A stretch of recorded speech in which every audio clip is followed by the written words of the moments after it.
খাবারটা খাও। নাও। তোমার মায়ের বাড়িতে গিয়ে যেন বেশি লেট করবা না, আমি অফিস থেকে ফেরার পথে তোমাকে নিয়ে যাব। আর কবার বলবো বলো দিনি, আমার কি সংসারী মায়ের বাড়ি যাওয়া হয় নাকি? শুধু বিদেশ থেকে ভাই বাড়ি এসে বলে যাচ্ছি। ওগো, মাই কোথায় গেল? এখানে গাড়িতে ছিল যে। মাই, মাই। ওগো, ওই দেখো বুড়ি। মাহি, এখানে কি করছো? আমি কিন্তু খেতে চাইনি।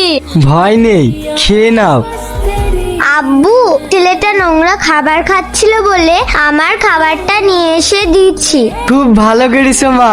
আমাদের মেয়ে অনেক বড় হয়ে গেছে, তাই না? হ্যাঁ গো, আমাদের শুনে সত্যি অনেক বড় হয়ে গেছে। চলো মধু, স্কুলে লেট হয়ে যাচ্ছে।